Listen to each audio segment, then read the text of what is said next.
অযোগ্য লোককে আপনি ইমাম নিয়োগ দিবেন? যে কোনো সার্টিফিকেট নাই, পড়াশোনা নাই, দাওরা নাই, ফারেক নাই, মাদানি না, কোনো নেশাব নাই, নাও সরফ নাই, কোরআন তেলাওয়াত নাই, কোনো হাফেজও না, একটা অশিক্ষিত লোককে ইমাম দিবেন আপনি? তাহলে তার যোগ্যতা যাচাই করবেন না? যে এই যে আমি যে এখানে ইমাম নিব 100 লোকের ইমামতি করবে, এ দাওরা কিনা, এ মাদানি কিনা, এ কোরআন তেলাওয়াত কতটুকুন সহি, কতটুকুন হাদিস জানে, আরবি গ্রামার জানে কিনা, 5 ওয়াক্ত সালাত আদায় করে কিনা, দাড়ি ছাটে কিনা, বউ পর্দায় থাকে কিনা, লুচ্চে কিনা, বদমাস কিনা, মদ খায় কিনা, পরিবার ঠিক আছে কিনা, দেখে শুনে নিয়োগ দিবেন না? কতজন লোকের? 100 জন লোকের ইমাম দিবেন, এত দেখেন আপনি। আর যখন নির্বাচন আসে, একটা এমপি নির্বাচিত হয় 5 লক্ষ লোকের জন্য। কতজন? 5 লক্ষ লোকের জন্য। ভোট দেন আপনি, সমর্থন করেন আপনি। যখন 5 লক্ষ লোকের জন্য একজন এমপিকে আপনি নির্বাচন করলেন, আপনার আবার রুচি, আপনি মুসলমান, আপনি মুনাফেক, আপনি মুনাফেক, আপনি মুনাফেক। 5 লক্ষ লোকের নেতা বানান, এমপি বানান। কোনদিন দেখেছেন ওর মুখে দাঁড়িয়ে আছে কিনা, মাথায় টুপি পরে কিনা, 5 ওয়াক্ত সালাত আদায় করে কিনা, বউ পর্দায় থাকে কিনা, বেটি লুচ্চামি করে কিনা, 5 ওয়াক্ত সালাত আদায় করে কিনা, মদ খায় কিনা, গাঁজা খায় কিনা, ইয়াবা খায় কিনা, লুচ্চে কিনা, বদমাস কিনা, চোর কিনা, ডাকাত কিনা, দুর্নীতিবাজ কিনা, 1 সেকেন্ডের জন্য বাংলাদেশের এই মূর্খরা যাচাই করে না। যাচাই করে? আপনি বেনামাজিকে মন্ত্রী বানালেন কেন? ও কিয়ামত পর্যন্ত সালাত কায়েম করবে? মদখুরকে বানালেন কেন? এদেশের বড় বড় সন্ত্রাস পুষই হলে এদেশের নেতা নেত্রীরা। সন্ত্রাস চাষ হয়, সন্ত্রাস আর চাষ করে নেতা নেত্রীর জমিতেই চাষ হয়। ডাকাত চাষ করে, তো ডাকাতকেই তো নেতা বানিয়েছেন। গণতন্ত্র, সেকুলার, ন্যাশনালিজম, ক্যাপিটালিজম এগুলো আল্লাহ প্রদত্ত, তাই না? কার তৈরি এগুলা? গণতন্ত্র তৈরি করেছে কে? Abraham Lincoln. আল্লাহর পক্ষ থেকে নবী না? এই লোক নবী। বিচার কবরে জিজ্ঞাসা করবে 3টা প্রশ্ন। মান রব্বুকা, তোমার রব কে? রব মানে কি? রব মানে আল্লাহ। রব মানে প্রতিপালনকারী, স্রষ্টা, আইনদাতা, বিধানদাতা, রিজিক দাতা, প্রতিপালনকারী, মৃত্যুদাতা, জন্মদাতা। কবরে জিজ্ঞাসা করো মান রব্বুকা, তোমার আইনদাতাকে, তোমার বিধানদাতাকে, তখন আপনি কি বলবেন? হ্যাঁ, ওই যে বক্তব্য শুনেছে যে রব্বি আব্রাহাম লিঙ্কন, এটাই মুখ দিয়ে আসবে যে। আর আল্লাহকে মানেননি তো আপনি। আশ্চর্য কথা। আপনার আইনদাতাকে, মান নবিয়ুকা, আপনার নেতাকে, নবীকে, তখন কি বলবেন? ওখানেও আব্রাহাম লিঙ্কন। মা দিনুকা, তোমার দিন কি? দিন কি? হ্যাঁ, দিনই ডেমোক্রেসি, গণতন্ত্র। এটাই বলবে। এই ফাসেকের মুখ যেগুলোই বের হবে। ইসলাম যদি না মানেন, রাজনীতিতে ইসলাম আছে? এখন আছে? ও ইসলামী রাজনীতি মানে না। ও বলতে পারবে আমার দিন ইসলাম? সহজ না। এই জন্য প্রতিবাদী হয়ে ওঠেন, অন্যায়ের বিরুদ্ধে কথা বলেন। এখনই সুযোগ অন্যায়ের বিরুদ্ধে কথা বলা, অন্যায়ের বিরুদ্ধে লড়া। আমার জানা মতে বাংলাদেশ স্বাধীন হওয়ার পরে ভারতের দাবিদারের বিরুদ্ধে, ভারতের আধিপত্যের বিরুদ্ধে আর বাংলাদেশের সার্বভৌম স্বাধীনতা রক্ষার্থে সবচেয়ে বেশি অন্যায়ের প্রতিবাদী কণ্ঠ ছিল এই উসমান হাদি, ছিল না? এই ভারতের দালালেরা বুঝতে পেরেছে যে একে শেষ না করলে আমাদের বাঁচার পথ নাই। আমি তার বক্তব্য শুনেছি কয়েকদিন থেকে। মারা গেছে। হ্যাঁ, মারা যেত না যদি অন্যায়ের বিরুদ্ধে কথা না বলতো, তাহলে মারা যেত না। ওকে ফুল দিয়ে সাজিয়ে রাখতো। আপনিও বলবেন অন্যায়ের বিরুদ্ধে, আপনারও জেল হবে, ফাঁসি হবে, এটাই নিয়ম। নবী রাসূলদের আকীদাই ছিল অন্যায়ের বিরুদ্ধে লড়া। তারা বাতিলের সামনে আপোষ হননি। আমরা জুমার খুতবা থেকে দোয়া করি, আল্লাহ তুমি উসমান হাদিকে তার পাপগুলি ক্ষমা করে দাও।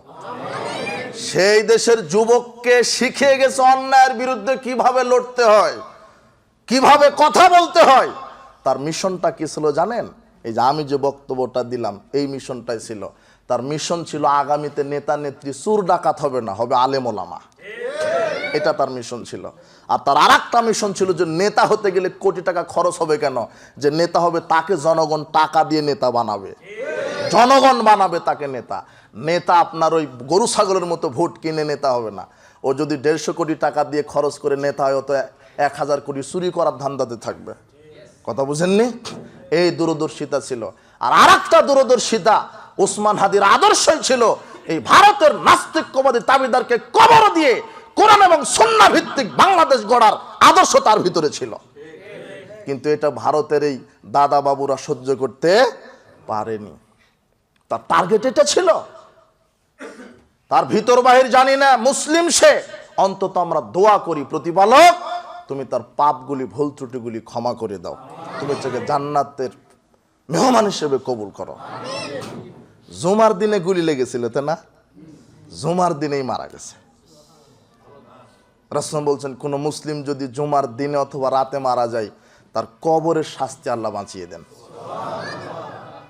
কথা বুঝেননি? আমরা দোয়া করি তার জন্য।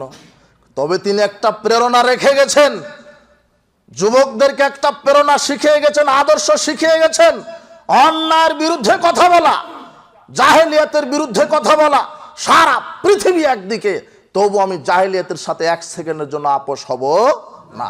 এর নাম হলো উসমান হাদি, এর নাম উসমান হাদি। তার বক্তব্য এখন আবার আপনি শুনেন, এগুলোই পাবেন। তার দূরদর্শিতা ছিল। আল্লাহ এরকম হাজারো যুবককে, আবারও হাজার উসমান হাদিকে আল্লাহ জন্মগ্রহণ করার তৌফিক দান করুন। আমি ব্যক্তি বিশেষে অত কিছু বলতে চাচ্ছি না, তবে আপনাকে একটা কথা বলে যাচ্ছি যে যদি এদেশের মানুষের ভিতরে শিরক কুফর না রেখে যদি ঈমানকে ধারণ করত, এদেশের মানুষ শান্তি নিরাপদে থাকতো। আজকে আমাদের ঈমানের ভিতরে কুফর ঢুকিয়েছি। কুফর মানে আল্লাহর বিধানকে অস্বীকার করা, এটা হলো কুফর। এটা কি? কুফর।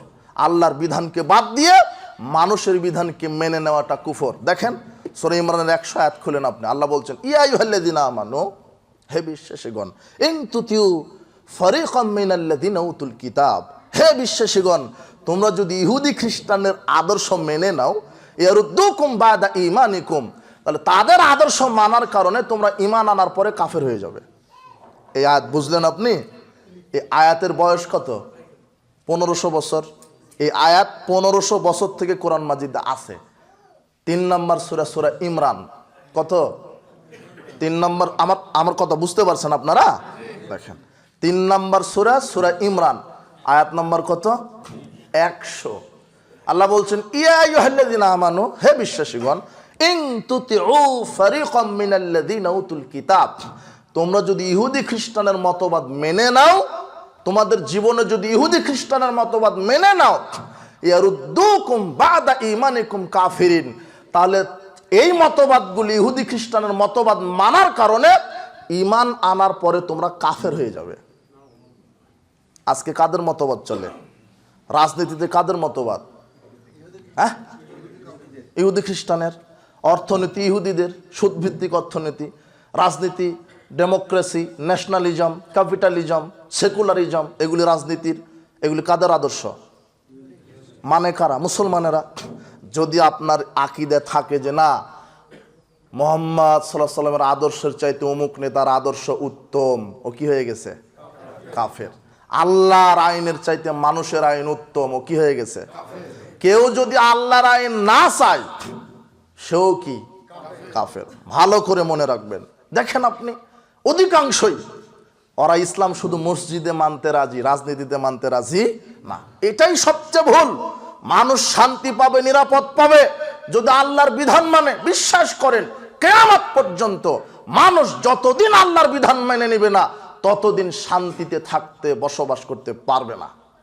অসম্ভব। কিভাবে? আল্লাহর বিধান মানলেই শান্তি, আল্লাহর বিধান মানলেই নিরাপত্তা। মানবাধিকার প্রতিষ্ঠায় আল্লাহর প্রতি ঈমান, এই ছাড়া বিকল্প কোনো পথ নেই। মানবাধিকার মানে মানুষের অধিকার। বলেন তো মানুষের কি অধিকার? নিরাপত্তার সাথে বেঁচে থাকার অধিকার। এটা কি?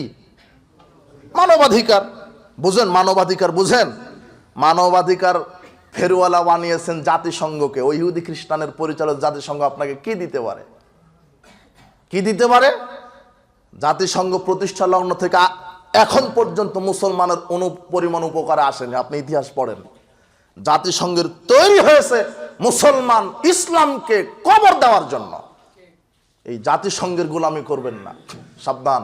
এই জন্য আমি বলি, আগামীতে বাংলাদেশ, পৃথিবীতে যে 57টা রাষ্ট্র আছে মুসলমানের, এই 57টা রাষ্ট্র ঐক্যবদ্ধ হয়ে মুসলমানদের জন্য আলাদা জাতিসংঘ গড়তে হবে ইনশাআল্লাহ, তাহলেই আপনি শান্তি পাবেন।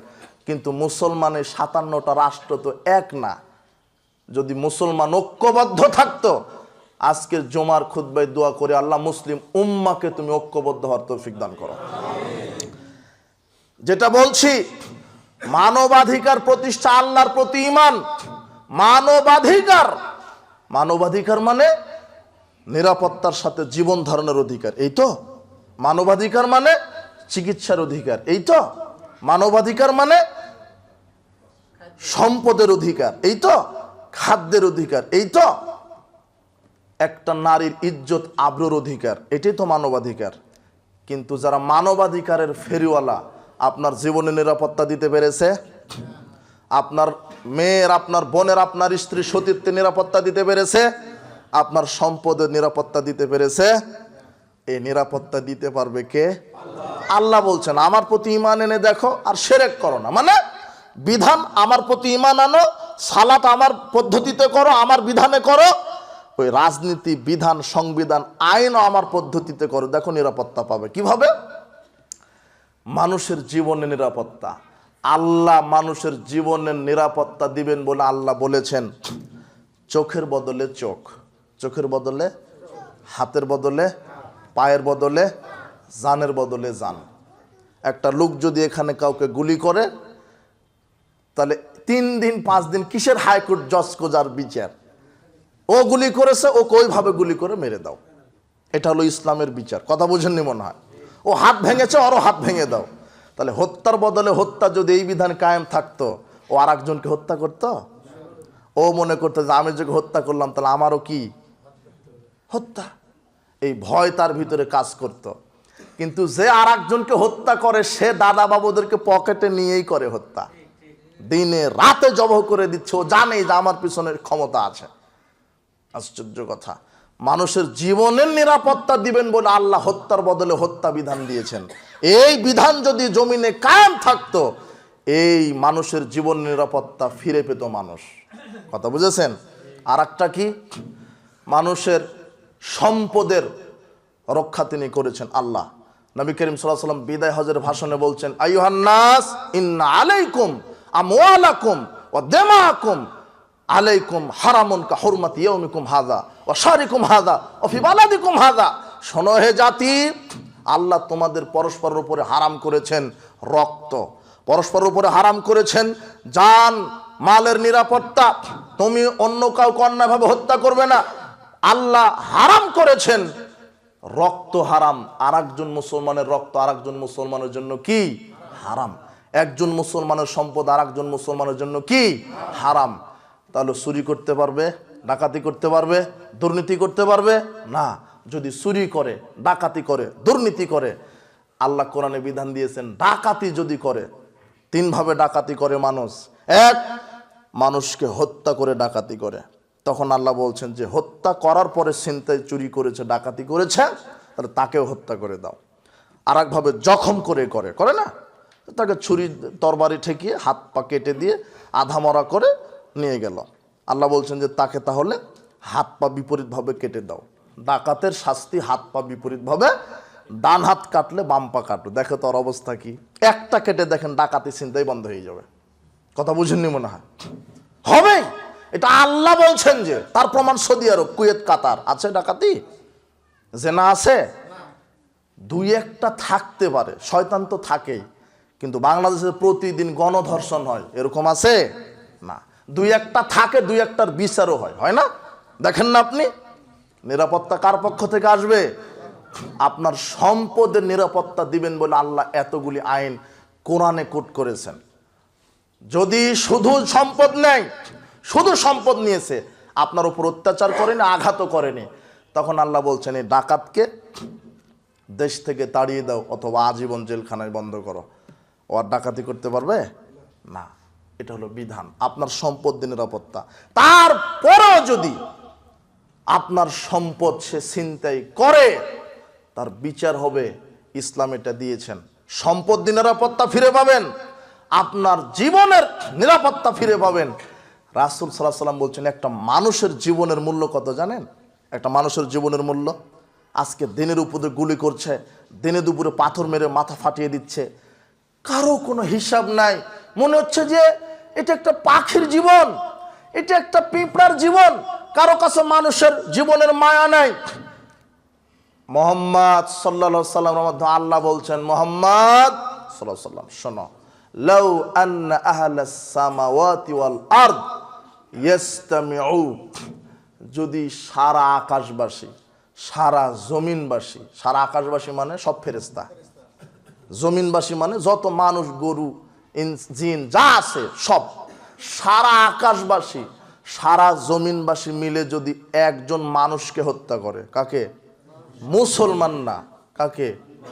মানুষকে, তাহলে আমি আল্লাহ সারা আকাশবাসী জমিনবাসীকে একসাথে জাহান্নামে দিয়ে দেব। কথা বুঝেননি মনে হয় হাদিসটা? মানে এই হাদিসের দ্বারা মানুষের জীবনের মূল্যটা বোঝাচ্ছেন। যদি একটা মানুষের জীবন নেওয়ার পিছনে সারা আকাশবাসী জমিনবাসীর হাত থাকে, তাহলে আল্লাহ কোনো বিচার করবেন না, সরাসরি সবাইকে কোথায় দিয়ে দিবেন? কেন দিয়ে দিবেন? ওই একটা মানুষকে হত্যা করেছেন তাই। তার মানে এর দ্বারা উদ্দেশ্য যে মানুষের জীবনের মূল্য আকাশ জমিনবাসীর সবার চেয়ে উত্তম। এটা ইসলাম দিবে। ইসলাম যদি প্রতিষ্ঠা হয়, আল্লাহর আইন যদি প্রতিষ্ঠা হয়, আর আমানতু বিল্লাহ, এই ঈমান, আল্লাহর ঈমান যদি অন্তরে ঢুকে যায়, মানুষ মানুষকে হত্যা করতে পারবে না। এটাই নিরাপত্তা, এটাই নিরাপত্তা। আপনার জানের নিরাপত্তা দিল, মালের নিরাপত্তা দিল, সতীত্বের নিরাপত্তা দিয়েছে। আপনি কি বলছেন? একটা নারীকে যদি ধর্ষণ করে, ইসলাম বলছে যে তাকে মাটি বুক পর্যন্ত কি করে দাও? পুঁতে দাও। তাও এই জেনার বিচার গোপনে নয়, ফাঁসি গোপনে নয়, আল্লাহ বলছেন যে তাকে মাঠে নিয়ে যাও, বিশাল মাঠে নিয়ে যাও, হাজারো লক্ষ কোটি জনগণ উপস্থিত থাকবে, তাদের সামনে যারা বিবাহের পরে জেনায় লিপ্ত হবে, যারা ধর্ষক, এদের বুক পর্যন্ত মাটিতে গেড়ে দাও, দিয়ে একেবারে চতুর্দিকে পাথর মেরে মাথা একেবারে মাটি সমান করে দাও, যাতে করে জনগণ দেখে বুঝতে পারে যে আমিও যদি জেনায় লিপ্ত হই আমার শাস্তি এটা হবে। একটা করে দেখেন, রাতারাতি লুচ্চামি বন্ধ হয়ে যাবে ইনশাল্লাহ। কথা বুঝেননি মনে হয়? তখন আপনার স্ত্রী রাত 12টায় রাজশাহী থেকে এই পুঠিয়া বাজারে আসবে, ল্যাংটা হয়ে আসবে, তবু একজন যুবক এইভাবে তাকাতে পারবে না। বুঝেননি মনে হয় কথা? এটা কার বিধান? দেখেন, করে দেখেন, সংসদে আইন পাশ করেন, হকপন্থী আলেম ওলামাকে বসান, এই গণতন্ত্র জাহেলিয়াত বস্তা পচা মতবাদকে কবর দেন, আর কোরআন সুন্নাহ বসিয়ে দেন। তখন আকবর বিন আবেদের আর জেনার বিরুদ্ধে বক্তব্য দেওয়া লাগবে না। সংসদে বলা হবে আজ থেকে যদি যুবক বিবাহের পূর্বে যারা জেনায় লিপ্ত হবে তাদের সাথে শাস্তি 100 লাঠি পিটানো, 1 বছর এলাকা ছাড়া, আর বিবাহের পরে যারা জেনায় লিপ্ত হবে তাদের বেঁচে থাকার কোনো পথ নাই। এটা সংসদে পাশ হলে রাতারাতি লুচ্চামি বন্ধ। তাহলে আপনার নারী, আপনার স্ত্রী, আপনার বোনের সতীত্ব কার বিধানে রক্ষা হয়ে গেল? আল্লাহর। এটা করেন। না হলে আপনি গণতন্ত্র দিয়ে পুলিশকে দিয়ে পাহারা দিবেন, পুলিশই নারীকে ধর্ষণ করবে। কি পুলিশ কি ফেরেশতা? ওর কাম ভাব নাই? কি বলেন আপনি? আশ্চর্য কথা। কিন্তু বুঝেন কিছু? ওই গাঁজা ঘুরকে ধরবেন, পুলিশে গাঁজার ব্যবসা করবে, কি করবেন তখন? এই জন্য আমি বলছি বাংলাদেশের আইনকে আইনের আওতায় আনতে হবে। বিচারক যারা জজ, এরা কি ফেরেশতা? এরা ঘুষ খেয়ে অপরাধী লোককে নিরপরাধ প্রকাশ করে না? আজ গতকাল বগুড়াতে প্রোগ্রাম করলাম, যমুনার এক ভাই পুলিশ অফিসার আমাকে বলছে, ভাই এই ঝাওয়াল ব্রিজ থেকে যমুনা পর্যন্ত 3 জায়গাতে ডাকাত থাকে। কয় জায়গায়? এবং আমার গাড়িতেই গত বছরে আক্রমণ করেছিল, ড্রাইভার চলে গেছে, দাঁড়ালেই তরবারি বা কিছু ঠেকিয়ে ওরা কিছু নিয়ে নিবে। তো পুলিশ বলছে যে ভাই আমাদের চাইতে ডাকাতদের ক্ষমতা বেশি। কিভাবে? আমরা যদি একটা গুলি মারি তাহলে ওটা সরকারকে জবাব দিতে হয়, আর ওরা যদি ছুরি দিয়ে আমাদেরকে জবাব করে ওদের জবাব নেই। কেন? ওদের দাদা বাবুরা বড় বড় জায়গায় আছে। মানে ডাকাত পুষেই নেতারা, পুলিশ আমাকে তথ্য দিল এটা। ওই ডাকাত ডাকাতি করবে, এই টাকাটা ভাগ হয়, ওটা এমপির হাতে যায়, মন্ত্রীর হাতে যায়, স্থানীয় মেম্বারের হাতে যায়। কথা বুঝেননি মনে হয়? কথা বুঝেছেন? তাহলে এদেশের বড় বড় সুর হলো বড় বড় নেতারা, ওরাই চাষ করে। এগুলো কথা বলা ফাঁসি হবে, শুল হবে। তো আমি চিন্তা করছি হক কথা বলি, জীবনে পৃথিবীতে যদি মরা তো লাগবেই। এই যে অন্তরে একটু শহীদি একটু নিয়ত আছে, আল্লাহ যেন শহীদ হিসেবে কবুল করে, সবাইকে যেন শহীদ হিসেবে কবুল করে। তবে হক কথা বলে যাবো ইনশাআল্লাহ। হক কথা বলতে হবে, ন্যায়ের পক্ষে থাকতে হবে, অন্যায়ের প্রতিবাদ করতে হবে। তাহলে দেশের এই যারা জজ, যারা বিচারক, এদেরকেই বিচারের আওতায় আনতে হবে। অপরাধী লোককে নির্দোষ প্রকাশ করে আর নির্দোষ ব্যক্তিকে অপরাধী প্রকাশ করে। হাজারো লক্ষ কোটি টাকা চাঁদাবাজি, লক্ষ লক্ষ মানুষকে মেরেছে, 2-4 জন নারীকে ধর্ষণ করেছে, জজ কিভাবে ওকে জামিন দিয়ে খালাস দিতে পারে? এই জন্য আর বিচার হবে। আপনি সাবধান হন, আপনি সাবধান হন, অন্যায়ের প্রতিবাদ করেন। এই জন্য মানুষের জীবনের, অর্থের, ইজ্জতের এবং নারীর সতীত্বের গ্যারান্টি কার বিধান দিতে পারে? একমাত্র মানুষের বিধান দিতে পারে না। বিশ্বাস করেন, পৃথিবীতে মানুষ যদি শান্তিতে বসবাস করতে চায়, ইসলামের বিধান ছাড়া কোনো উপায় নাই। এটা আপনি বিশ্বাস করেন। এই জন্য আমরা আল্লাহর কাছে দোয়া করি, প্রতিপালক আমানতু বিল্লাহ, আল্লাহর প্রতি ঈমান যেন আমাদের গাঢ় হয়, আর আল্লাহর বিধানটা যেন বাংলার জমিনে কায়েম হয়। আল্লাহ তুমি কবুল করো। আপনার ইজ্জতের নিরাপত্তা আল্লাহ দিয়েছেন। ইজ্জত, ইজ্জত মানে আপনাকে অপমান করা যাবে না। কি করা যাবে না? অপমান। রাসূলুল্লাহ বলতেন সবচেয়ে বড় সুদ হলো মানুষকে অপমান করা, সবচেয়ে বড় সুদ। কেউ যদি কাউকে অপমান করে, তাহলে আল্লাহ তাকে লাঞ্ছিত করবেন, যদিও সে বাহনের পেটের মধ্যে থাকে। আজকে কথায় কথা আপনি অমুকের গীবত করেন, বদনাম করেন, অপমান করেন। আপনার মানুষকে অপমান করাটাই যেন একটা নেশা। মানুষের ইজ্জত, মানুষকে কোনোদিন খাটো করবেন না, মানুষের ইজ্জত নিয়ে সিনেমিনি খেলবেন না। মানুষের ইজ্জতের নিরাপত্তা দিয়েছে ইসলাম, মানুষের ইজ্জতের নিরাপত্তা দিয়েছে ইসলাম। আপনার মেয়ের, আপনার স্ত্রীর ইজ্জতের নিরাপত্তা দিয়েছে ইসলাম। শুধু ধর্ষণ, জেনা বন্ধ করবেন বলে আল্লাহ এত বড় শাস্তি দিলেন। শুধু হত্যা বন্ধ করবেন বলে আল্লাহ বলেছেন হত্যার বদলে হত্যা। কথা বুঝেননি? শুধু আপনার সম্পদের নিরাপত্তা দিবেন বলে আল্লাহ বলেছেন ডাকাতকে ধরো, ওর এর চাইতে বড় শাস্তি হতে পারে আপনার যদি হাত পা উল্টা করে কেটে দাও, আপনাকে দিয়ে বেঁচে থাকা মরা সমান। বুঝেননি মনে হয় কথা?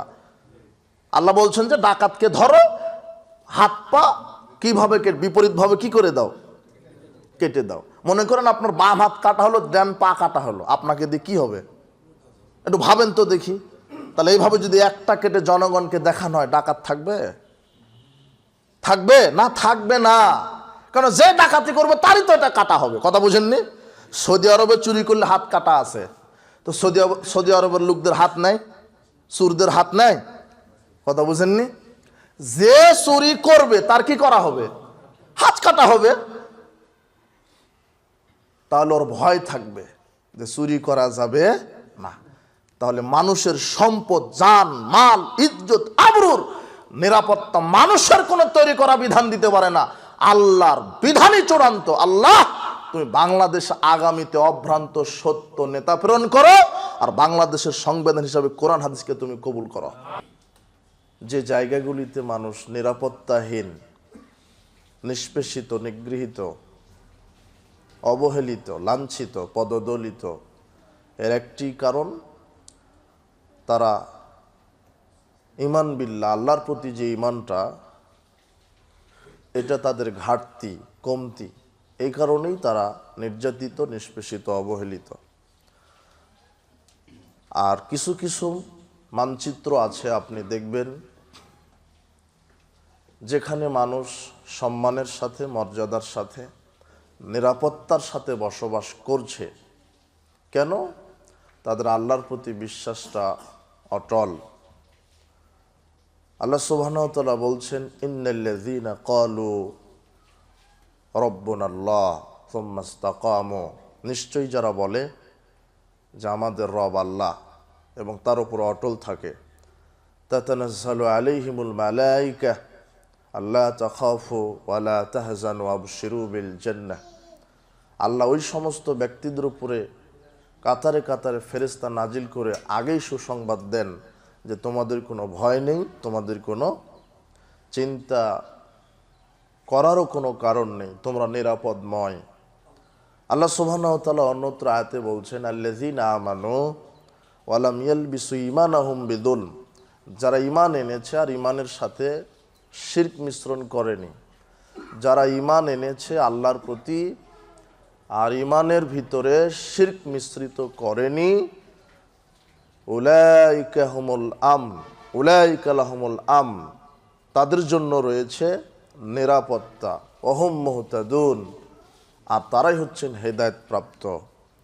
তো যারা ঈমান এনেছে আর ঈমানের সাথে শিরক মিশ্রিত করেনি তারা হচ্ছে নিরাপদময়। উলাইকা লাহুমুল আমন, সূরা আনামের ৮২ আয়াতটা।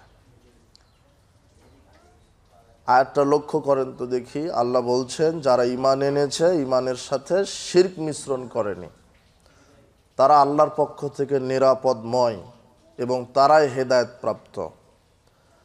তো নিরাপদময় বলতে কি, দুনিয়াতে আল্লাহ তাদেরকে নিরাপদ দিবেন, তার জান, তার মাল, তার ইজ্জত, তার সম্ভ্রম, তার সম্মান, তার নেতৃত্ব, তার অর্থ, তার সম্পদ, সব কিছুর উপরে আল্লাহ নিরাপত্তা দিবেন। বর্তমান বাংলাদেশের চিত্র যদি দেখি তাহলে বাংলাদেশের কোনো মানুষের কোনো ব্যাপারে কোনো জান মাল ইজ্জত আবরুর ব্যাপারে কোনো নিরাপত্তা আছে কি? তাহলে আল্লাহ যে শর্ত দিলেন সেই শর্ত আমরা পূরণ করিনি কেন? আল্লাহ বলছেন যারা ঈমান এনেছে ঈমানের সাথে শিরক মিশ্রণ করেনি তাদেরকে নিরাপত্তা দেব। আচ্ছা, পৃথিবীর মানচিত্রে কয়েকটা দেশ আছে যারা ঈমান আনার পরে ঈমানের সাথে শিরক মিশ্রণ করেনি, তার মধ্যে একটা সৌদি আরব। দেখেন তো নিরাপত্তা আছে কিনা সৌদি আরবে, বুঝেননি মনে হয়। বাংলাদেশে যেভাবে বোমা হামলা হয়, চোরাকারবারি হয়, ছিনতাই হয়, রাহাজানি হয়, ধর্ষণ হয়, রাতারাতি মানুষকে জবহ করা হয়, দিনে দুপুরে পাথর মেরে মাথা ফাটিয়ে দেওয়া হয়, গুলি করা হয়, অমুককে হত্যা করা হয়, গুম করা হয়, বাংলাদেশে যেভাবে হয় সৌদি আরবে কি আছে? কেন ওই আমেরিকা, ব্রিটেন, ইহুদি, খ্রিস্টান নাই? তাদের সাহস হয় না যে একটু সৌদি আরবে কাবা ঘরে একটা বম মারি? ওটা কে নিয়ন্ত্রণ করছে? কথা বুঝেননি মনে হয়। কিয়ামত পর্যন্ত কারো সাহস হবে না যে কাবা ঘরে আমি আঘাত করি, সৌদি আরবে আমি আঘাত করি, কারণ আল্লাহ নিজে বলছেন যে তার এই কোরআনের আয়াত কি হয়ে যাবে?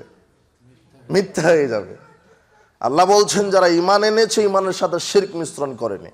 যান দেখি সৌদি আরবে কবরের পাশে গিয়ে বলেন দেখি বাবা আমাকে একটু পাপ ক্ষমা করো, তাহলে জেলখানা। আর বাংলাদেশে যত মাজার ততই নাকি ধর্ম। কোরআন মাজিদে আল্লাহ আগেই মেসেজ দিয়েছেন আমি নিরাপত্তা দিব মানুষকে। শর্ত একটা, ঈমানের সাথে কি মিশ্রণ করা যাবে না? শিরক। আজকে প্রায় মুশরিক। বাংলাদেশের ভিত্তিটাই খারাপ, এদেশের রক্ত মাটি ভিত্তিটাই খারাপ। শিরক এবং বেদাতকেই এরা ধর্ম মনে করেছে, যার কারণে বাংলাদেশ থেকে নিরাপত্তা আল্লাহ কেড়ে নিয়েছেন। আল্লাহ শর্ত দিচ্ছেন যে তোমরা ঈমান আনো আর ঈমানের সাথে শিরক মিশ্রণ করো না। আমরা সূরা কুরাইশ পড়ি, তাই না? সূরা একটা কুরাইশ আছে, লিইলাফি কুরাইশ। কুরাইশরা আসক্তকর, কুরাইশরা খুব আসক্ত। রিহলাতাশ শিতাই ওয়াস সাইফ, তারা শীতকালে এবং গ্রীষ্মকালে ব্যবসা করা, সফর করায় খুব পারদর্শী। এই আয়াতটা অনুবাদ সহ তাফসীর সহ পড়ে নেবেন। এরপর আল্লাহ বলছেন আল্লাযীনা, কি আয়াতটা কি? আল্লাযী আত'আমাহুম মিন জু ওয়া আমানাহুম মিন খাউফ। এর অর্থ কি বলেন? আল্লাযী আত'আমা হুম মিন জু ওয়া আমানাহুম মিন খাউফ। একটা আয়াত বাদ পড়েনি, ফালইয়াবুদু রাব্ব হাযাল বাইত। আল্লাহ বলছেন আল্লাযী আত'আমাহুম মিন জু, যদি তোমরা ক্ষুধার সময় পেট পুরে খেতে চাও, ওয়া আমানাহুম মিন খাউফ, আর ভীতির সময় যদি নিরাপত্তা চাও। কিসের সময় নিরাপত্তা? ভয়ের সময়। 2 ভরি স্বর্ণ নিয়ে রাজশাহী থেকে পুঠিয়ে আসবেন রাত 12টায়, ভয় কাজ করে না? যে কখন জানি ছিনতাইকারী, দৌরাচার, সন্ত্রাস, ডাকাত আমাকে মেরে স্বর্ণ নিয়ে চলে যাবে, এটা ভয়। আপনার মেয়েটা স্কুল কলেজ বিশ্ববিদ্যালয়ে গেছে, ইজ্জত আবরু নিয়ে বাড়িতে ফিরতে পারবে, এটার গ্যারান্টি নাই। আপনি ভয়ে আছেন, কখন জানি ধর্ষণ হয়ে যায়, তাই ভয় নয় কি? ভয়। কে জানি কোথা থেকে গুলি করে দিবে, কে জানি কোথা থেকে মাথা ফাটিয়ে দিবে, ভয়। কে জানি সম্পদ চুরি করে নিবে, ভয়। বাড়িতে লকারে 1 কোটি টাকা রেখেছেন, ঘুম হয় না, কে জানি কোন দিক থেকে এসে টাকা নিবে মেরে দিয়ে, এটা কি? ভয়। আল্লাহ বলছেন আল্লাযী আত'আমাহুম মিন জু, যদি তোমরা ক্ষুধার সমতে খেতে চাও, ওয়া আমানাহুম মিন খাউফ, আর ভীতির সময় যদি নিরাপত্তা চাও, ফালইয়াবুদু রাব্ব হাযাল বাইত, এই কাবা ঘরের মালিকের ইবাদত করো। কাবা ঘরের মালিক কে? আল্লাহ। আর আল্লাহর ইবাদতের প্রথম চূড়ান্ত স্তর হচ্ছে আল্লাহর প্রতি কি আনা? বিশ্বাস করা। আল্লাহর প্রতি ঈমানটা যদি থাকে, বিশ্বাসটা যদি থাকে, তাহলে আল্লাহ বলছেন আমি ক্ষুধার সময় খেতে দিব, ভীতির সময় নিরাপত্তা দিব। কিন্তু আজকে সে আল্লাহর প্রতি বিশ্বাস আছে? আল্লাহর গোলামি আছে? আল্লাহর বিধান কেউ মানে না। আল্লাহর বিধানের সাথে কুফরি করেছে, আল্লাহর বিধানের সাথে অন্য কাউকে শিরক করেছে। আল্লাহ বলছে আমার প্রতি ঈমান আনো। ইন্নাল্লাযীনা ক্বালু রাব্বুনাল্লাহ, যারা বলে আমাদের প্রতিপালক আমাদের রব আল্লাহ, সুম্মাস্তাকামু, এবং তার উপরে অটল থাকে। তার মানে লা ইলাহা ইল্লাল্লাহ, আল্লাহ ছাড়া প্রকৃত কোনো মাবুদ নেই, এর উপরে অটল থাকতে হবে। আল্লাহ সুবহানাহু ওয়া তাআলা মানুষকে আগে কাফের হতে বলেছেন, কাফের আগে না হয়ে ইমানদার হতে পারবেন না। সূরা বাকারার 256 আয়াতে বলছেন ফামা ইয়াকফুর বিত-তাগুত, যে ব্যক্তি তাগুতকে অস্বীকার করলো। ফামা ইয়াকফুর বিত-তাগুত, আল্লাহ বলছেন আগে তাগুতকে অস্বীকার করে কাফের হও। কোনো কিছুকে অস্বীকার করলে কি হয়? কাফের। কোনো কিছুকে অস্বীকার করলে কাফের হয়। আপনি যদি বলেন যে কোনো ইলাহা নেই, কোনো ইলাহাকে আমি মানি না, তাহলে কি হয়ে গেলেন? আল্লাহ আগে বলছেন আগে ইলাহাকে অস্বীকার করো, সব ইলাহাকে অস্বীকার করো। ফামা ইয়াকফুর বিত-তাগুত, তাগুতকে অস্বীকার করো। কালেমা তয়্যিবা বলেন তো, প্রথম অংশ। আবার যায়েন না, লা ইলাহা। এখন আপনি কি? লা ইলাহা, কোনো কি নাই, ইলাহা নাই, এখন আপনি কি? কাফের। আল্লাহ বলছেন ফামা ইয়াকফুর বিত-তাগুত, আগে তাগুতকে অস্বীকার করো। তাগুত কি? কোরআন এবং হাদিস ব্যতীত বাহিরে যত মতবাদ, দর্শন, আইন, ইজাম, এগুলো হলো তাগুত। তাগুত হিয়া মাসিয়া মিনাল কিতাব ওয়াস সুন্নাহ, তাগুত ওটাকে বলা হয় যেটা কোরআন সুন্নাহর বাহিরের মতাদর্শ, মতবাদ, আইন, কানুন, বিধান, এগুলো হচ্ছে তাগুত। আল্লাহ তাগুতকে আগে বর্জন করতে বলেছেন। ওয়ালাকাদ বাসনা ফি কুল্লি উম্মাতির রাসূলান আন ইবুদুল্লাহ ওয়াজতানিবুত তাগুত। আল্লাহ বলছেন আমি যুগে যুগে নবী রাসূল প্রেরণ করেছি এই কথা বলেই যে তারা জাতির সামনে দাওয়াত দিবে যে এক আল্লাহর ইবাদত করো, তাগুতকে বর্জন করো। ওয়াল্লাযীনা ইসতানাবুত তাগুত আয়াবুদুহা ওয়া আনাবু ইলাল্লাহ লাহুমুল বুশরা ফাবাশশির ইবাদ। আল্লাহ বলছেন যারা তাগুত থেকে বেঁচে থাকে, একমাত্র আল্লাহ অভিমুখী হয়, তাদের জন্য সুসংবাদ দাও, আমার বান্দাদের জন্য জান্নাতের সুসংবাদ দাও। তার মানে আগে ঈমান আনার পূর্বে তাগুতকে অস্বীকার। আল্লাহ বলছেন ফামায়াকফুর বিত-তাগুত, আগে তাগুতকে অস্বীকার করো। তাগুত কি? আল্লাহ ব্যতীত যত মাবুদ, আল্লাহ ব্যতীত মাবুদ আছে, আল্লাহ ব্যতীত অনেক মাবুদ আছে। যালিকা বিআন্নাল্লাহু আল হক ওয়া আন্না মা ইয়াদউনা মিন দুনিহিল বাতিল। সূরা লুকমানের 31 আয়াতে আল্লাহ বলছেন যে তোমরা যেগুলি, যালিকা বিআন্নাল্লাহু আল হক, এই আল্লাহ হচ্ছেন তোমাদের প্রকৃত ইলাহ, আল্লাহ। এছাড়া যত মাবুদকে ডাকো, খাম্বা, পীর, ওলি, আউলিয়া, গাউস, কুতুব, দরগা, মাজার, পাথর, গাছ, যা কিছুকে তোমরা ডাকো, কল্যাণকর মনে করে, বরকত মনে করে, ক্ষমতাশালী মনে করে, যালিকা বিআন্নাল্লাহু আল হক, এই আল্লাহ হচ্ছেন তোমাদের প্রকৃত ইলাহ। ওয়া আন্না মা ইয়াদউনা মিন দুনিহিল বাতিল, এছাড়া যত মাবুদকে ডাকো ওগুলিও মাবুদ, তবে বাতিল মাবুদ। এটা আল্লাহ শিখাচ্ছেন। আল্লাহ ছাড়া অনেক মাবুদ আছে, কিন্তু প্রকৃত মাবুদ কয়জন? একজন। এছাড়া সব মাবুদ বাতিল, ভুয়া মাবুদ। এই জন্য আল্লাহ বলছেন আগে সব কিছুকে অস্বীকার করে কাফের হয়ে যাও। ফামায়াকফুর বিত-তাগুত, যে ব্যক্তি তাগুতকে অস্বীকার করলো, মানে আগে আপনাকে বলতে হবে লা ইলাহা, কোনো কি নাই। আর ইলাহা মানে কি? কোনো মাবুদ নাই, কোনো আইনদাতা নাই, শুধু মাবুদ না। ইলাহের ব্যাখ্যা, এই ইলাহের ব্যাখ্যা পড়তে গেলে আপনাকে 5 বছর লাগবে। এদেশের শতকরা 99 জন মৌলানা সাহেবই তাওহিদ বুঝে না, মানহাজ বুঝে না, এমনিতেই দাওরা ফারেক পাস, খুতবা দেয় আর খায়। এদেশের হুজুরেরই আকীদা মানহাজ ঠিক নাই, জনগণ কিভাবে আকীদা মানহাজ বুঝবে? আল্লাহ সুবহানাহু ওয়া তাআলা বলছেন যে ব্যক্তি তাগুতকে অস্বীকার করলো, আল্লাহ বলছেন আগে অস্বীকার করো মাবুদকে, বলো লা ইলাহা, কোনো ইলাহা মানি না, কোনো আইনদাতা মানি না। ইলাহা মানে আইনদাতা, ইলাহা মানে কি?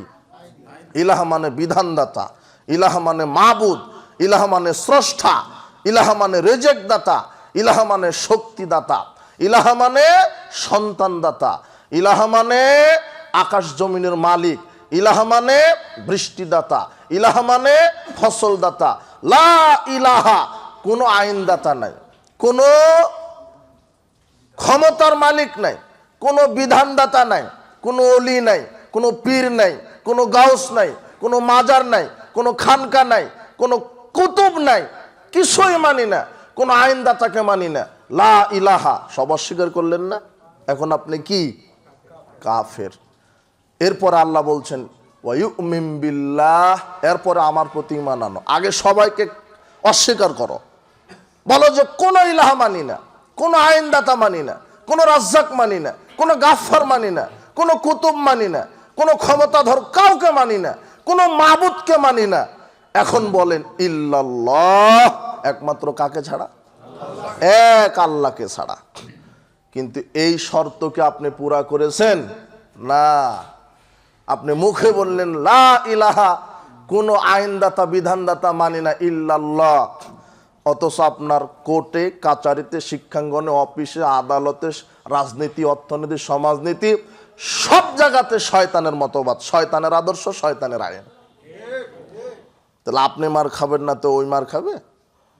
আল্লাহ বলছেন যে আমার প্রতি ঈমান আনো, আর ঈমানের ভিতরে কুফরি আর শিরক ঢুকায়ও না, তাহলে আমি নিরাপত্তা দিব। তার মানে সালাত চলবে যার বিধানে, সংসদ ভবন চলবে তার বিধানে। এটা আল্লাহ বোঝাতে চাচ্ছেন। কথা বুঝেননি মনে হয়? সালাত যার বিধানে, এদেশের আইন প্রণয়ন হবে কার বিধানে? মানুষের স্রষ্টাকে আল্লাহ, আকাশের স্রষ্টা, জমিনের স্রষ্টা, আকাশ থেকে বৃষ্টি দেন কে, জমিন থেকে ফসল দেন কে? তাহলে সব কিছু যদি আল্লাহর হয়, তাহলে আইন চলবে কার? মানুষের স্রষ্টা আল্লাহ। মানুষের কিসে করলেন, কিসে অকল্যাণ, কিসে ক্ষতি, কিসে লাভ, এটা জানবেন কে? আল্লাহ। যেহেতু আমার স্রষ্টাই আল্লাহ, তাহলে আমার কিসে ভালো, কিসে মন্দ, এটা জানবেন সবচেয়ে ভালো কে? আল্লাহ। কিন্তু আমরা আল্লাহর থেকে বিধান না নিয়ে মানব রচিত বিধান আমরা পালন করার কারণে পদে পদে আমরা পদদলিত, নিষ্পেষিত, নিগৃহীত। কিন্তু আল্লাহর প্রতি যদি আমরা ঈমান আনি, আল্লাহর বিধান দিয়ে যদি আমরা চলি, মানুষ নিরাপদ পাবে, মানুষ নিরাপদে থাকবে, মানুষ নিরাপত্তা পাবে, মানুষ নিরাপদে থাকবে। আজকে এই দর্শনটাই ভুল একটা থিওরি ঢুকে গেছে মানুষের ভিতরে সঠিক তাওহীদটা বুঝে মানুষ বুঝেনি, মানুষ উপলব্ধি করেনি। আল্লাহ বলছেন যারা আমার প্রতি ঈমান আনে আর ঈমানের ভিতরে শিরক ঢুকায় না, ঈমানের ভিতরে কুফরি ঢুকায় না, আমি তাদেরকে নিরাপত্তা দিব। কিন্তু আমাদের ঈমানের ভিতরে কুফর ঢুকেছে, শিরক ঢুকেছে, তাগুত ঢুকেছে, নিফাক ঢুকেছে। মানুষের ঈমানকে নষ্ট করার কর্মসূচি শয়তান হাতে নিয়েছে 4 দফা কর্মসূচি। কয় দফা? অজু ভঙ্গ হয়, অজু নষ্ট হয়, জানেন কি? সালাত ভেঙে যায়, জানেন কি? সিয়াম ভেঙে যায়, জানেন কি? কেন? কোনো কারণে। যেমন জুমাবারে গোসল করে সুগন্ধি মেখে সর্ষের তেল শরীরে দিয়ে অজু গোসল সব ঠিক, আলখাল্লা জুব্বা পরে মসজিদের বারান্দাতে পা দিতেই দেখলেন যে বায়ু নিরসন হয়েছে, তাহলে অজু একটুও নেই, একটু মনে আছে, সব গেছে না? সূর্য ডোবার 1 মিনিট ছিল, 1 গ্লাস পানি খেয়ে নিয়েছেন, সিয়াম 99 ভাগ হয়েছে, 1 ভাগ হয়নি না টোটাল। তার মানে আপনার সিয়াম ভেঙে যায়, নষ্ট হয়, একটা কারণ আছে, তাই কি না? অজু ভেঙে যায়, একটা কারণ আছে। এইভাবে যে আপনার ঈমান ভেঙে যায়, ঈমান ভঙ্গের কিছু কারণ আছে, এটা কি জানেন? আর ওই ঈমানটা ভেঙে ফেলার জন্য শয়তান 4 দফা কর্মসূচি হাতে নিয়ে মাঠে কাজ করছে। শয়তানের 4 দফা কর্মসূচি, তার এক হচ্ছে শিরক। বলেন তো 1 নম্বর কি? শিরক মানে আল্লাহর সমকক্ষ কাউকে মনে করা, আল্লাহর সমকক্ষ কাউকে মনে করা। একমাত্র যেটা আল্লাহর হক সে জায়গাতে মানুষকে বসিয়ে দেওয়া। মানুষ পরিচালিত হবে আল্লাহর বিধানে, কিন্তু ওখানে আল্লাহর বিধানকে বাদ দিয়ে মানুষের বিধান দিয়ে আপনি পরিচালিত হচ্ছেন। যদি আপনি মনে করেন যে আল্লাহর বিধানের চাইতে মানুষের বিধান উত্তম, আর আপনি যদি মুসলমান হয়ে আপনার অন্তরে এতটুকুন যদি না থাকে যে আল্লাহর বিধান কায়েম হোক, এটা যদি আপনি না চান, তাও আপনি কাফের। সালাত, সিয়াম, হজ, যাকাত সব আদায় করেন, কিন্তু আপনি চান না যে আল্লাহর বিধান কায়েম হোক, যদি এটা না চান তাহলে আপনি কি? কাফের। আপনি মুসলমান হলে চাইতে হবে যে আল্লাহর বিধান রাষ্ট্রীয়ভাবে কায়েম হোক। ওখানে আপনি শিরক করেছেন, বিধান থাকা লাগতো আল্লাহর, আল্লাহকে বাদ দিয়ে আর একজনকে ঢুকিয়েছেন, তাহলে ওটা কি করলেন? আপনি শিরক করলেন, আল্লাহর সমকক্ষ কাউকে মনে করলেন। আরে খানকা, মাজার, তাবিজ ঝুলানো, ওগুলি শিরক, ওগুলো ঠিক আছে, কিন্তু আপনি সবচেয়ে রাষ্ট্রীয়ভাবে যেটা শিরক করছেন, ইনিল হুকমু ইল্লা লিল্লাহ আলা লাহুল খালকু ওয়াল আমর, সৃষ্টি যার, আইন চলবে কার? কিন্তু এখন চলে কার? কোর্টে কার? কাচারিতে কার? সংসদে কার? আশ্চর্য কথা, নেতাকে হিন্দু না মুসলমান? মুসলমান, কিন্তু সব এক একটা মুনাফিকের ডিলারশিপ নিয়ে বসে আছে। যদি কোনো মানুষ বলে যে আল্লাহর আইনের চাইতে মানুষের আইন উত্তম, সে অরিজিনাল কাফের। আর এটাও বলা লাগবে না, আল্লাহ বলছেন সূরা নিসার 150 আয়াতে, ইয়াকুলুনা নুমিনু বিবাদ ওয়া নাকফুরু বিবাদ। যারা বলে যে আমরা শুধু মসজিদ, মাদ্রাসা, এতিমখানা, মক্কা, মদিনায় রমাদানে শুধু ইসলাম মানব, আর ব্যবসা বাণিজ্য, রাজনীতি, অর্থনীতি, সমাজনীতি, শিক্ষানীতিতে আমাদেরটাই চলবে, ওখানে আল্লাহর বিধান আমরা মানব না। তখন আল্লাহ বলছেন উলাইকা হুমুল কাফিরুনা হাক্কা, ওরা হলো অরিজিনাল কাফের। বুঝেননি মনে হয় কথা? এই 2টা আয়াত আজকে পড়বেন আপনি। ও সালাত আদায় করে, সিয়ামও পালন করে, হজও করে, কিন্তু ওর আকীদা মসজিদ, মাদ্রাসা আমরা আল্লাহকে মানব, কিন্তু রাজনীতিতে আল্লাহকে আমরা মানব না, তাহলে হলো অরিজিনাল কাফের। পৃথিবীর মধ্যে সবচেয়ে বড় বড় যারা কাফের, যেমন ফেরাউনের চাইতে বড় কাফের আর কে হবে না। হামান, কামান, এদের কাতারে থাকবে এই লোক যে হাজী সাহেব, ওর আকীদা যদি হয় যে না আমরা শুধু মক্কা মদিনায় মানবো ইসলাম, শুধু মসজিদে ইসলাম মানবো, কিন্তু রাজনীতিতে আমরা ইসলাম মানবো না, ঢুকাতেও দিব না, তাহলে হলো ফেরাউনের সমান কাফের। আপনার ঠিক বলা লাগবে না, এটা আল্লাহ তো কোরআনে বলেছেন। আপনার ঠিক নিয়ে কি কোরআনের আয়াত কি সঠিক হবে নাকি? আশ্চর্য কথা হলো। তাহলে এই আকীদার লোক আছে। আর এদেশের যত নেতা নেত্রী প্রায় সেকুলার মন মাইন্ডের। কেন? সেকুলারিজমের সংজ্ঞায় বলা হচ্ছে, secularism is the belief that religion should not be involve in the organisation of society education. অধিকাংশ সেকুলার নেতাদের আকীদা যে সেকুলার এমন একটা বিশ্বাসের নাম, সেকুলারিজম মানে ধর্ম নিরপেক্ষতাবাদ, এদের আকীদা যে অর্গানাইজেশন, কোনো সংগঠনে আমরা ইসলাম ঢুকাতে দিব না, সোসাইটি সমাজে ঢুকাতে দিব না, এডুকেশন শিক্ষা ব্যবস্থায় ইসলাম ঢুকাতে দিব না। এদের স্লোগান হচ্ছে, সেকুলারবাদীদের স্লোগান হচ্ছে, religion should not be allowed to come into politics. না না না, আমরা রাজনীতিতে ইসলাম ঢুকাতে দিবই না। ইসলাম তাহলে কি? It is merely matter between man and God. ইসলাম হলো আল্লাহ এবং বান্দার মধ্যে একটা নম করার বিষয়। শুধু শুধু তসবিহ টিপবে, আজান দিবে, সালাত আদায় করবে, সামর্থ্য থাকলে হজ করবে, জাকাত দিবে, এটাই ইসলাম। কিন্তু এটা ইসলাম নয়। শুধু সালাত, শুধু সিয়াম, শুধু হজ, শুধু জাকাত, শুধু তাসবিহ টিপা, শুধু কোরআন মাজিদ খতম দেওয়া, শুধু পর্দা করা, শুধু স্বামীর খেদমত করা, এটাই শুধু ইসলাম নয়। সালাত, সিয়াম, হজ, জাকাত যার বিধানে, রাজনীতিও করতে হবে তার বিধানে, এটা হলো পরিপূর্ণ ইসলাম। আল্লাহ বলছেন, ইয়া আইয়ুহাল্লাযীনা আমানু উদখুলু ফিস সিলমি কাফা, হে বিশ্বাসীগণ, ইসলামে পরিপূর্ণভাবে ঢুকে যাও। কিভাবে? পরিপূর্ণভাবে ঢুকে যাও। আজকে এক শ্রেণীর মানুষ বলছে যে মৌলানা সাহেব রাজনীতির কথা বলবে কেন? কাপুরুষ, হারামখোর। মৌলানা সাহেবই তো রাজনীতির কথা বলবে, কেননা রাজনীতির জন্মই দিয়েছে মৌলানা সাহেব। রাজনীতি, রাজনীতিবিদ কাকে বলে? রাজনীতিবিদ কে বলেন তো? কেউ বলতে পারবেন? রাজনীতিবিদ কে? এটা খায় না পরে না ফেন্দে না কি করে রাজনীতিবিদ? রাজনীতি যে নীতি নৈতিকতার ভিত্তিতে রাষ্ট্র পরিচালনা করে, সমাজ পরিচালনা করে, মানুষকে পরিচালনা করে, তাকে কি বলা হয়? রাজনীতিবিদ। তো তুমি কিসের রাজনীতিবিদ? সামান্য 56,000 বর্গমাইলের একটা দেশের একটা ইউনিটের মেম্বার হয়ে বলছো যে মৌলানা সাহেব রাজনীতির কথা বলবে। মানে তুমি কি বুঝো? ওমর ইবনুল খাত্তাবকে চিনো? ওমর ইবনুল খাত্তাব ছিলেন সবচেয়ে বড় রাজনীতিবিদ, অর্ধ পৃথিবীর প্রধানমন্ত্রী। তোমার মতো একটা ইউনিটের সভাপতি নয়, অর্ধ পৃথিবী এখানে আছে। তাহলে ওমর ইবনুল খাত্তাব সর্বশ্রেষ্ঠ রাজনীতিবিদ ছিল।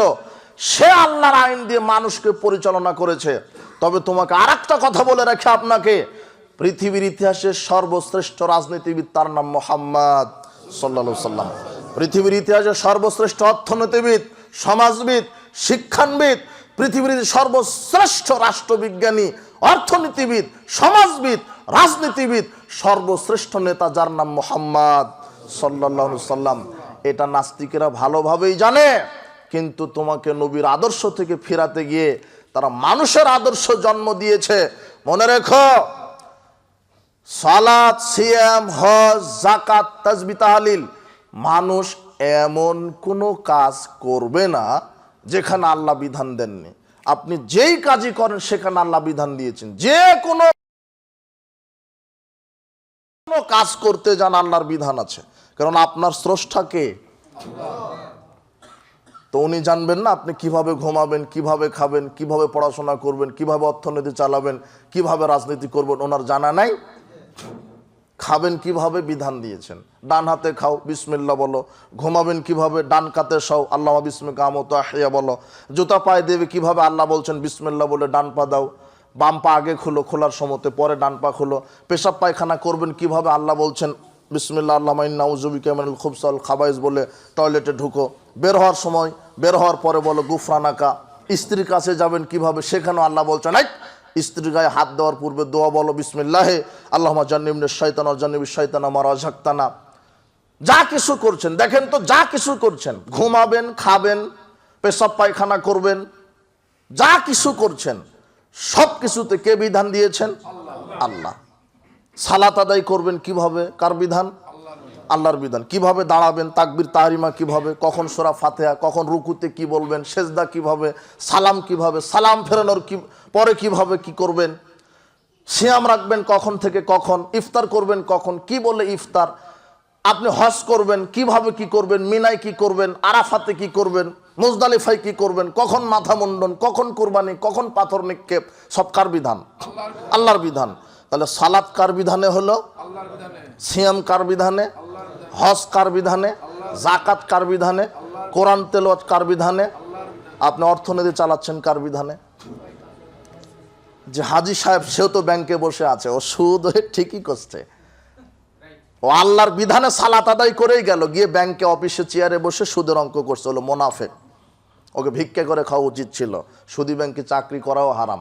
সুদী ব্যাংকে চাকরি করা তো হারাম হারাম, সুদী ব্যাংকে যে চাকরি করে তাকে ঘর ভাড়া দেওয়া হারাম। কথা বুঝেননি মনে হয়? যে দাড়ি টুপি নিয়ে সুদী ব্যাংকে বসে আছে ও মুনাফিক, লিখে নেন ও মুনাফিক। আল্লাহ বলছেন ওয়ালা তাআওয়ানু আলাল ইসমি ওয়াল উদওয়ান, পাপের কাজে সহযোগিতা করো না। তো সুদ খেলে কি নেকি হয় নাকি?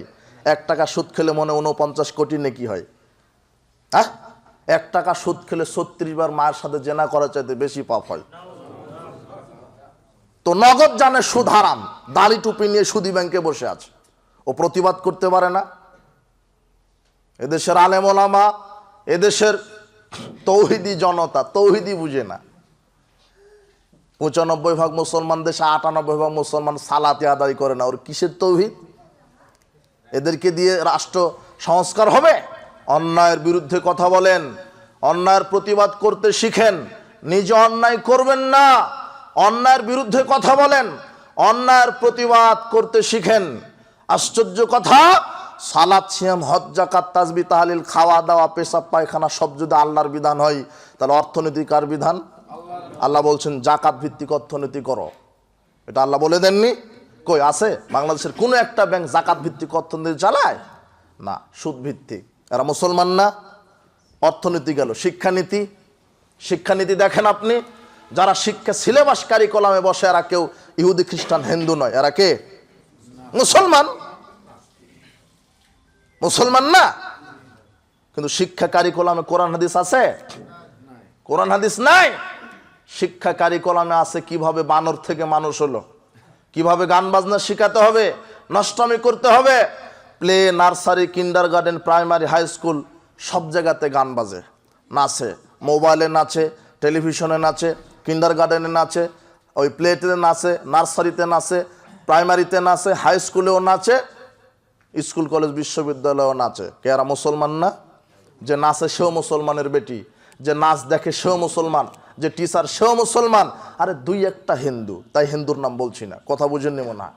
95% হিন্দু আর 5% মনে হয় মুসলিম বাংলাদেশে, নাকি? তো সবাই তো মুসলিম, হেডমাস্টারও মুসলিম, শিক্ষিকাও মুসলিম, যে নাচে সেও মুসলিম। ও জানে না যে সালাত আল্লাহর বিধানে, আর আমি গান বাজনা করছি কার বিধানে? হলো মুনাফিক। আল্লাহ নবী বলছেন যারা গান বাজনা শ্রবণ করে এরা কেউ মানুষ নয়, এরা হলো শুয়োর আর বানর। এরা কি? শুয়োর আর বানর।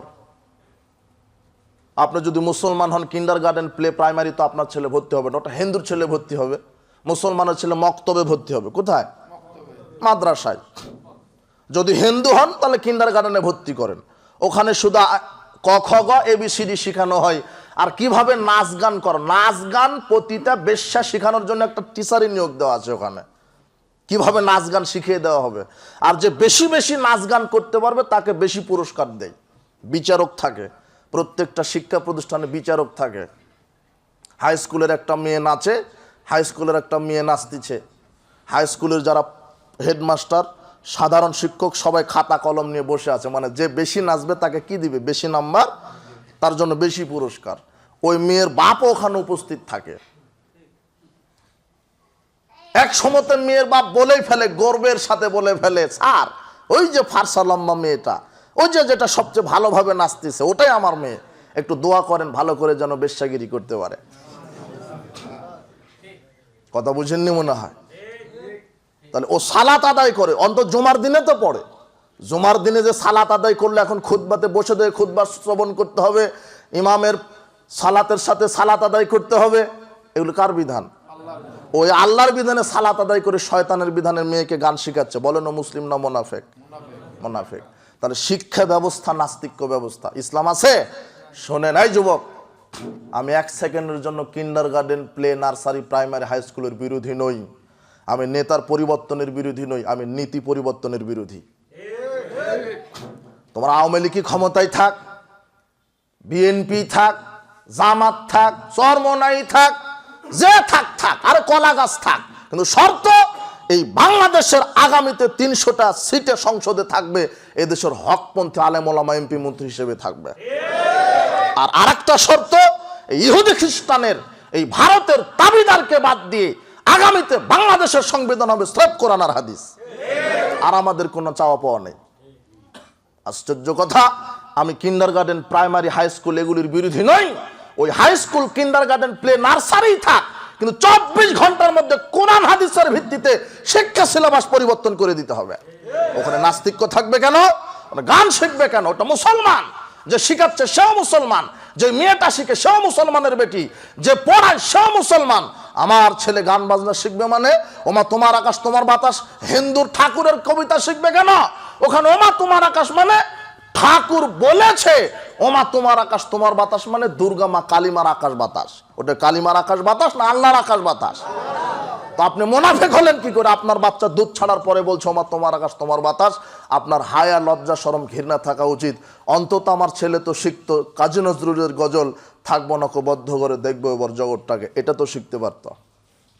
কথা বুঝেননি মনে হয়? ওটা হিন্দুর ঠাকুরের, ওটা চলবে কেন? হ্যাঁ মেনে নিতাম যদি 5% মুসলিম আর 95% হিন্দু হতো, তাহলে মেনে নিতাম। কথা বুঝনি মনে হয় তুমি? সব জায়গাতে তাহলে শিক্ষা ব্যবস্থায় ইহুদি খ্রিস্টানের নীতি, অর্থ ব্যবস্থা ইহুদি খ্রিস্টানের নীতি, রাজনীতিতে কার নীতি? হ্যাঁ, বাংলাদেশের রাজনীতি করে কারা? হিন্দুরা না মুসলমান? আর এই চোর ডাকাত, এই লুচ্চা বদমাশকে জায়গা দেন আপনারাই তো। চুরি করার ধান্দা বন্ধ করে দেন, আরে যারা রাজনীতি করে সব চুরি করার ধান্দাতে রাজনীতি করে। একটা চেয়ারম্যান রাজনীতিতে নেমেছেও টাকাকে টাকাই মনে করছে না, কোটি টাকা, 2 কোটি 5 কোটি টাকা খরচ করছে, তাও চেয়ারম্যান হতেই হবে। বলেন তো 5 কোটি টাকা খরচ করলো কেন? 50 কোটি চুরি করার ধান্দাতে। এদেরকে বসান কেন? এই যাদের চরিত্র নাই, একটা মসজিদে ইমাম নিয়োগ দেওয়া হয়, 100 জন লোকের ইমামতি করবে। মনে করেন মামুন ভাই এই মসজিদে একটা ইমাম খতিব খুঁজছে, তো ইন্টারভিউ নেবে না?